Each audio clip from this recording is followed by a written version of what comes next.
Wherever he has faced the media, he has shown. August पर्यंत संजय राऊत यांना ED कोठडी सुनावण्यात आलेली आहे। राऊतांचा मुक्काम आता पुढचे 3 दिवस ईडी कोठडीमध्ये असणार आहे। संजय राऊतांना न्यायालयाकडून ईडी कोठडी सुनावण्यात आलेली आहे। या क्षणाची अतिशय मोठी बातमी आपण पाहतोय।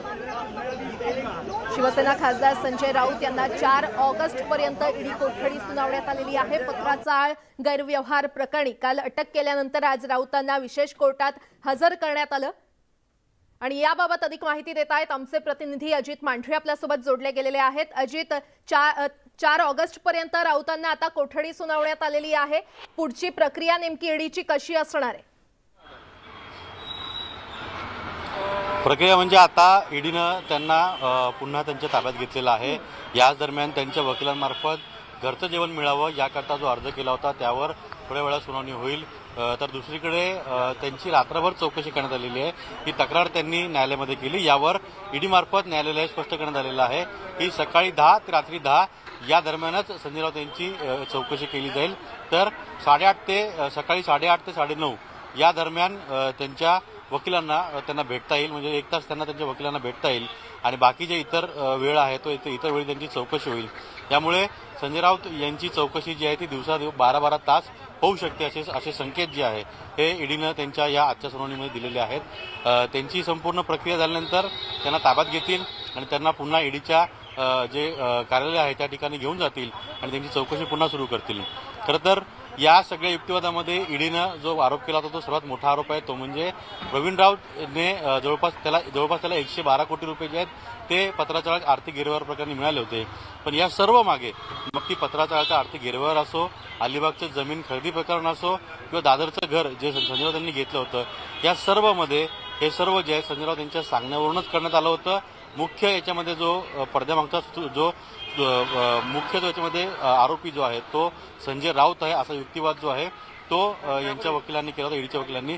त्यामुळे संजय राऊत यांच्यावरती हे थेट आरोप ईडीने केलेले आहेत की मुख्य आरोपी जे आहेत ते संजय राऊतच आहेत। अशा पद्धतीने युक्तिवाद हा फार मोठा युक्तिवाद आहे ईडीचा आणि त्यामुळेच ही 3 दिवसांची कोठडी जी आहे ती त्यांना मिळाली असावी। निश्चितच अजित, खरे तर दोन्ही बाजूंनी युक्तिवाद करण्यात आले, मात्र संजय राऊतांच्या वकिलांनी एक युक्तिवाद केला, तो म्हणजे ही अटक, संजय राऊतांची अटक ही राजकीय हेतूने केली गेलेली आहे। यावर न्यायालयाकडून काही भाष्य करण्यात आलं का? संजय राऊत यांचे वकील जे होते अशोक मुंदर्गी यांनी त्यांचा युक्तिवाद करताना सुरुवातीलाच हे सांगितलं की या प्रकरणी प्रवीण राऊत याला अटक करण्यात आली होती। प्रवीण राऊतला अटक करून अनेक महिने उलटलेले आहेत आणि असं असताना देखील टायमिंग बघून सध्या राज्यात जे राजकारण सुरू आहे हे सगळं टायमिंग बघून संजय राऊत यांच्यावरती कारवाई करण्यात आलेली आहे आणि ही जाणीवपूर्वक राजकीय हेतूने केलेली कारवाई आहे असं स्पष्ट अशोक मुंदर्गी जे संजय राऊत यांचे वकील आहेत त्यांनी न्यायालयाला सांगितलं। एवढंच नाही तर संजय राऊत यांना अशा काळामध्ये समन्स देण्यात आले की ज्या काळामध्ये ते उपस्थित राहू शकत नाही।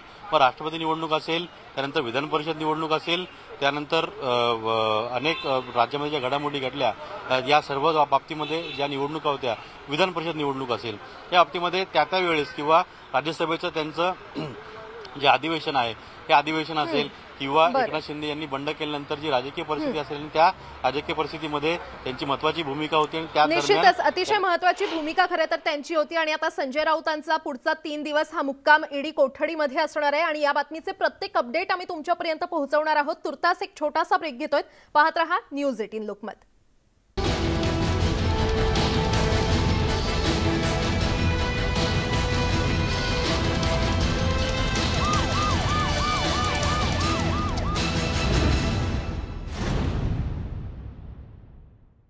भाजपवरती निशाणा साधला, विरोधकांना संपवण्याचा भाजपचा डाव आहे, मात्र संजय राऊतांना न्याय मिळेल असं मल्लिकार्जुन खरगे म्हणाले। ज्या हुकुमशाही पद्धतीने आज केंद्रीय यंत्रणांचा गैरवापर करून विरोधी पक्षाचा आवाज दाबला जातोय हे देशासाठी घातक आहे अशी प्रतिक्रिया काँग्रेस नेते विश्वजित कदम यांनी दिली। सांगलीत ते बोलत होते।